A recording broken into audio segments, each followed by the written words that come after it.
Welcome to the Consumers Beverages Beer Show. I'm Kim Piazza. Today's episode is our mid-season recap, where we'll show you some of our favorite places from the show so far, just in case you missed it. Coming up on the Consumer Beverages Beer Show.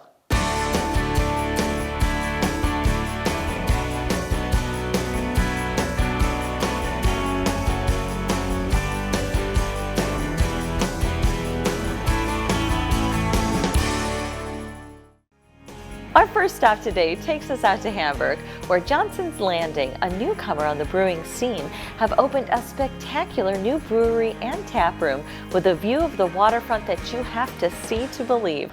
We are at a newer, phenomenal, gorgeous facility that just recently opened up in the last couple months. Johnson's Landing. I'm here with Bobby. How you guys doing? And tell us a little bit about the facility. You just opened up, what you said, like in the last month and a half, 2 months? August 13th, so Fantastic. We're looking at about a month and a half now.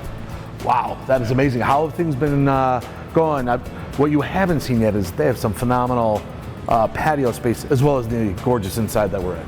Yeah, absolutely. So we're a 3-story brewery with the roof included.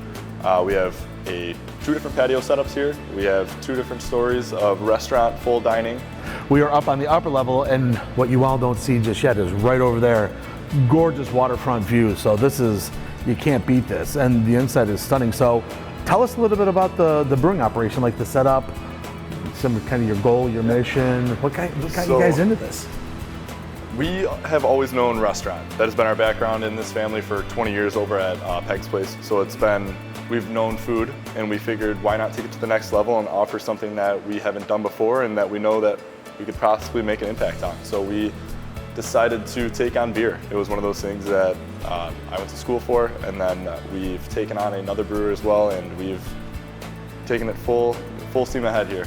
Your brewery setup's pretty unique and pretty cool, based on how it was constructed around the space. So if you don't mind, tell us a little bit about the brewing setup and some of the fun you all had to get that dialed in. Yeah, so that was an interesting process with being in a basement.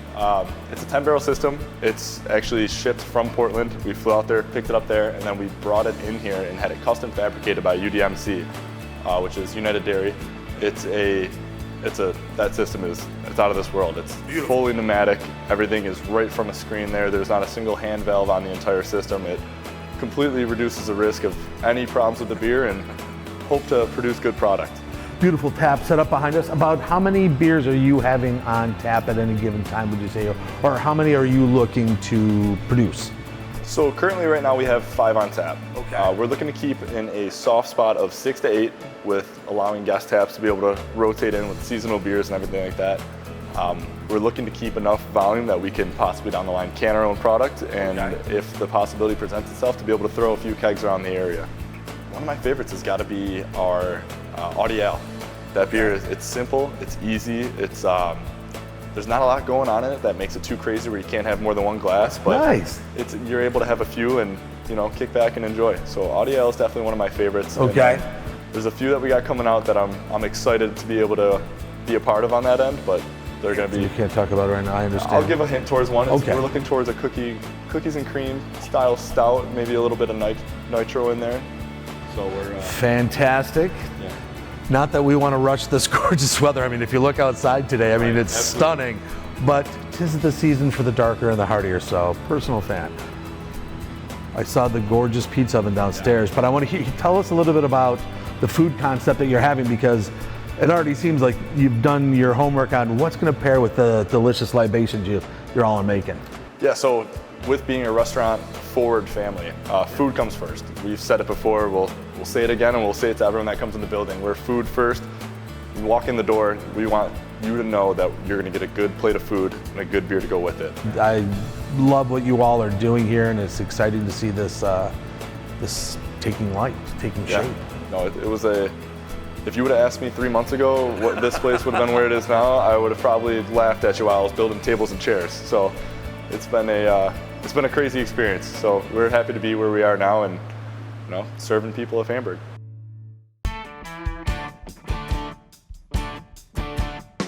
Chicha, or Peruvian spit beer, has been brewed as far back as the early Incans and involves an interesting process. People chew on corn before adding it to the beer. The combination of saliva and corn creates a reaction that actually creates malt. Although chicha is very bitter and sour, it's one of Peru's most popular drinks.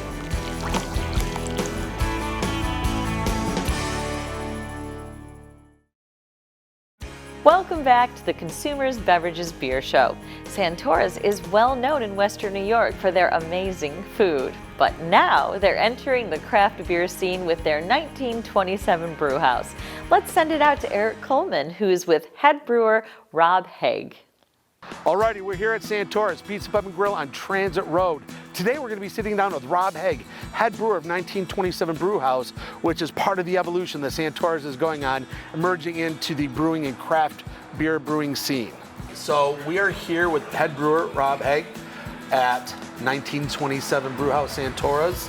Rob, thank you very much for taking a seat with us. Appreciate it. Thanks. As we've been talking with Paul and just talking about the evolution of Santora's and coming in as a brewing company, craft beer destination, and I mean this sincerely, the beers are amazing, and the beautiful part is you've been doing this a bit. You've got history, like you are, been doing this a while and you're really good.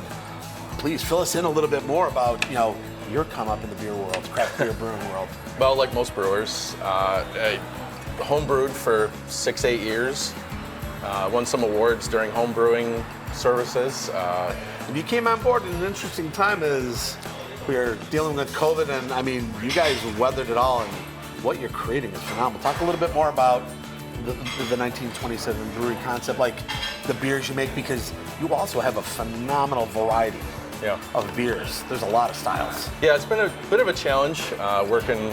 So we had a pilot system, which is actually here at Transit now with some upgrades, but we kind of crowbarred it into the back of the Galleria Mall. So I brewed there for about 3 or 4 months, just kind of creating new recipes, just test batch stuff, and then got the big 15-barrel system going at Galleria just about 2 years ago, a little over 2 years ago now. And then, but that place is unique because there's no cooler for kegs. So for the first year or so, we only had 7 beers, because I only had 7 serving tanks that I could keg off and bring kegs here or to the old Millersport location. So it was a little bit of a challenge just to try to have more variety, but we were kind of stuck. So now we've had some cooler storage space and some extra location, space where I could have more kegs. So now we have 12, 13, 14 beers on tap now at any given time, and we try to keep it mixed up for everybody. So always a few IPAs, a couple of ales, amber ale. We have another different lager now. Oktoberfest is always a huge seasonal hit. We sold out of it super quick last year, so I had to make a bigger batch this year. No, that's awesome. And then this addition to the barrel aging program, that's always super cool and fun to play around with. I mean, it's one more thing you now have to oversee, but exciting to see that come out. Now, first almost 10% alcohol stout is in a bourbon barrel right now, so for the next few months. Sorry, I love all craft beer. Very excited about this one coming out. And the next one is a Belgian quadruple that's going into a tawny port cask. Oh, you had me at hello right there. That is amazing. And those are all being done here at the Transit location, correct? Yep, we're double batching. We got bigger tanks now, so we're double batching everything and making, 4 kegs versus 2 kegs at a time. Awesome. I mean, there's some exciting things to come, and as Paul was mentioning, the new site, that's just going to be an amazing experience. Yeah. Making it a little bit easier as you bring stuff under one roof for you. But I'm excited to see the beers that are coming out. The beers that you have on tap right now are amazing, as they always are. And I'm not saying that because I'm partial. Being friends with you, I really enjoy every time I get to come or bring people here for a craft beer experience. So it's amazing, man. I'm excited to follow this journey and watch it grow. And I want to thank you very much, on behalf of the guests and us, to have a chance to sit down and talk with you. I know you're a busy man, so I don't want to hold you up too much. But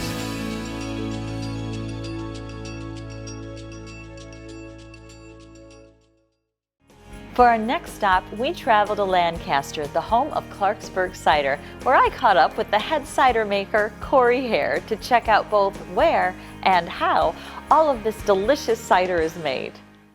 And it is my pleasure to introduce you to the head cider maker, Corey Hare. Hi, Corey. Hi, how are you? Good. Thank you so much for bringing us out back. This is an incredible facility.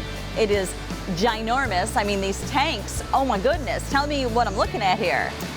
So right behind us is a bright tank. It is, the capacity is 6,000 gallons. Right now this one is empty, but the other ones are full. Usually when we produce cider, we don't fill it all the way to the top, but it does have the capacity to hold 6,000 gallons. It has the capacity for a tremendous amount of alcoholic beverage.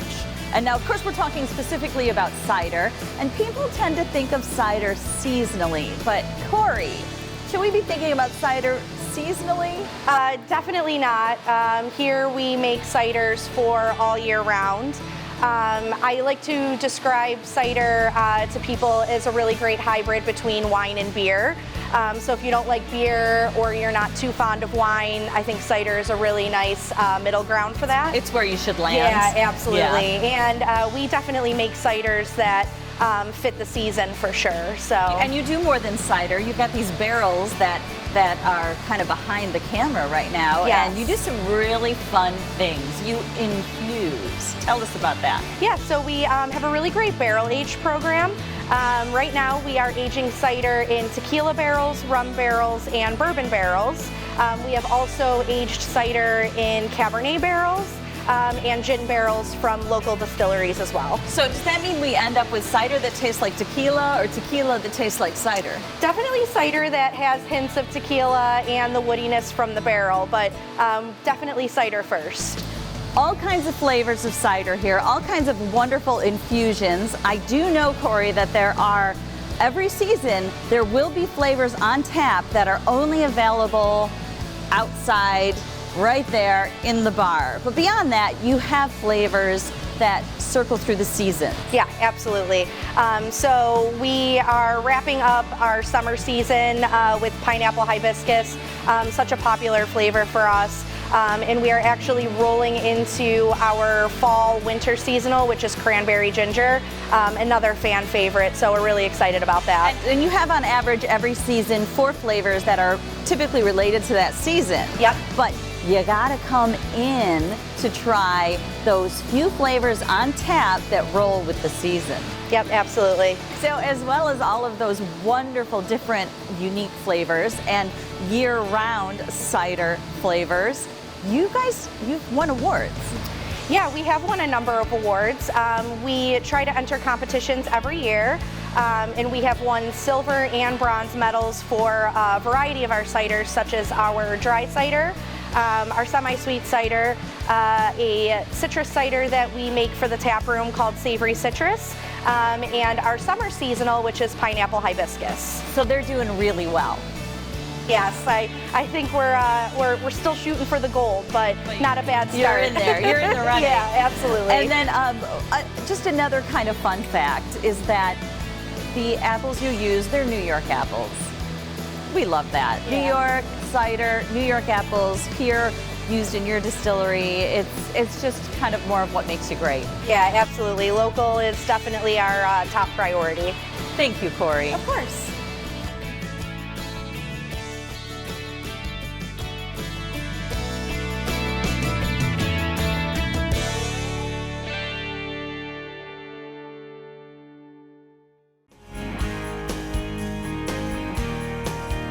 Don't go anywhere. We'll be right back with more of the Consumers Beverages Beer Show. But first, here's another fun fact about beer you may not have known before.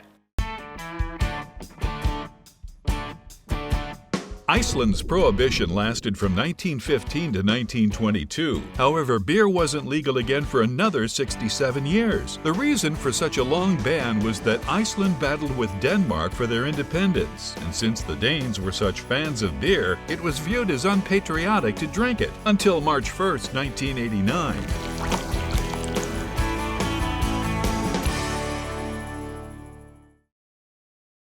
Welcome back to the Consumers Beverages Beer Show. Next, we head to Holland, New York to visit the Bee Spit Meadery, where the time-honored traditions of crafting the ancient brew are being given a modern twist. So we're going to sit down with Dave Pistello, and he is the man who knows mead. Hello, Dave.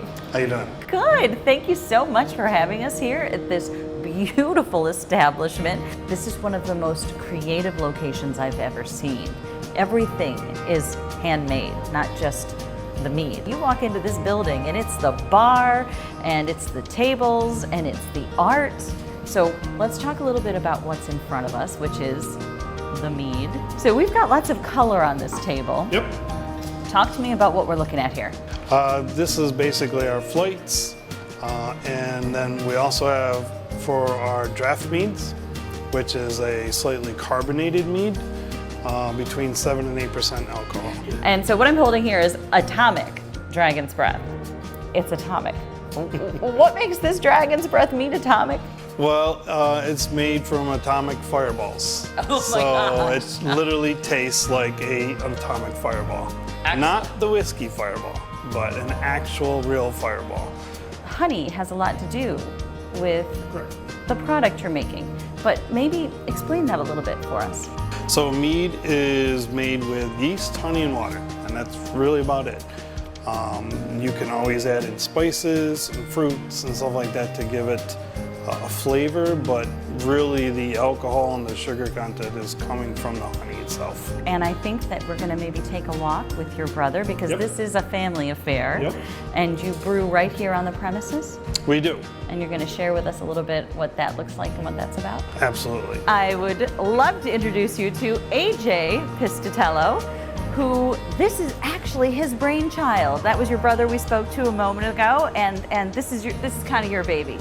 It started out with yes. I made some Christmas presents, passed them out to the family, and I guess I got some good feedback and said we need to pass this out to some people. Right, you did a good enough job Yeah. that now we're standing back here. Tell me what we're looking at, because this looks kind of complex. We start here with small batches. When I say small batches, we do about 100 gallons at a time. We have the capability of brewing 1,000 gallons of one flavor, but we choose to brew about 35 gallons of flavor each. So we take 1,000 gallons, we'll break it down into 35 gallons, and flavor it, keg it, and put it on tap, and that allows us to push out, I think this year we did 36 flavors. Nothing but good. I want to see the taps. I want to hear about your, did you say 36 flavors? We have 36 taps. You got to show me. Let's go take a look. So this is our beautiful tap room, and obviously there's a lot to choose from when you come in. So 36 taps can be a little overwhelming, but you've got everything up here, right? Yes, We we have printed menus. We've got menus on our screens. And what is this $10 off refills? What's that? So if somebody comes in and buys a growler to fill, they get $10 off when they bring it back in to refill it. Nice. That's better than a mug for refilling coffee. AJ, thank you so much. Thank you for walking us through. Thank you for showing us out back what you do, how you brew. And proof, folks, 36 taps. So you've got to come. And you've got to come over and over again until you get through the 36 taps. But then once you get through the 36 taps, I guarantee you, We'll AJ have 12 more flavors. is going to have new flavors. Thank you so much. Thank you for having us to the Bee-Spit Meadery. On our last stop today, we head out to Gasport, where Becker Farms has been a fall destination for nearly 130 years, and where head brewer Andres Vizcarra is producing some incredible beer from Becker Brewing Company. I'm lucky enough to sit down with Andres Vizcarra at Becker Farms. Hello, Andres. Hello. And it just so happens that this gentleman is fifth generation family here at Becker Farms. So tell us a little bit about Becker Farms being in your family for so long. Yeah, I literally live here. I tell people that come visit, that this is my home, and it has been my entire life. When you come to Becker Farms, you feel that this is a place that's so cared for and so loved, and there are so many aspects of Becker Farms. And today we're going to talk about the brewing. That's right. I have a nice selection here, a flight of just a cross section, just a little taste of all of the things we have to offer that are pretty unique to what we do here on the farm. And the things you have to offer include beer, cider, and wine.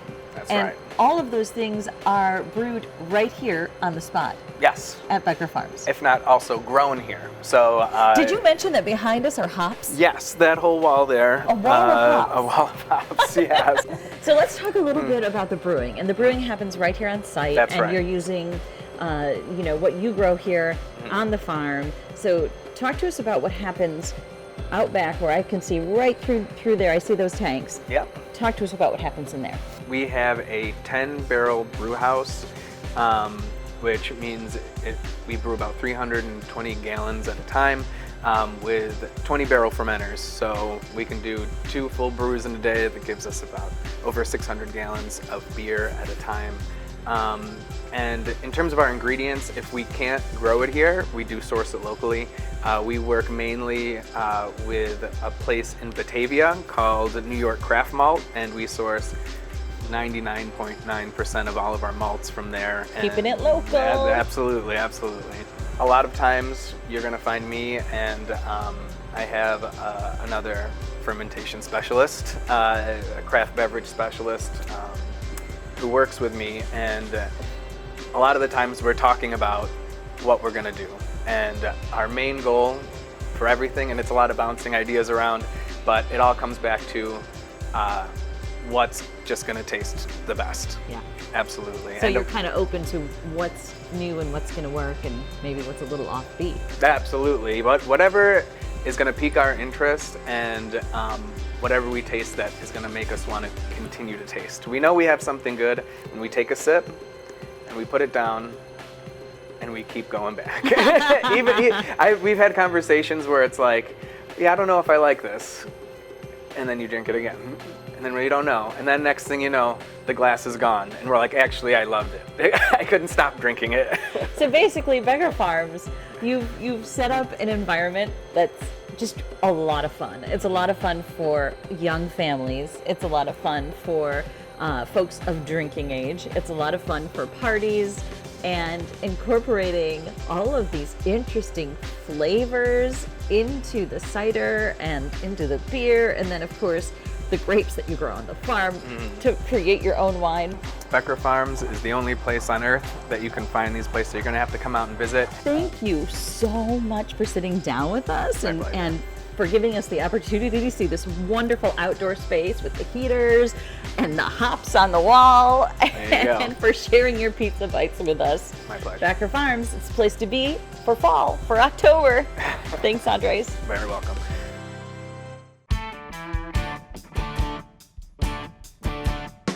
In Germany, there's an organization known as the VGBE, which translates to the Association Against Fraudulent Pouring, which was formed in 1899 to prevent people from getting ripped off. Their 4,000 members police the mugs at festivals and beer gardens, ensuring they are filled all the way up to the line at the top of the glass.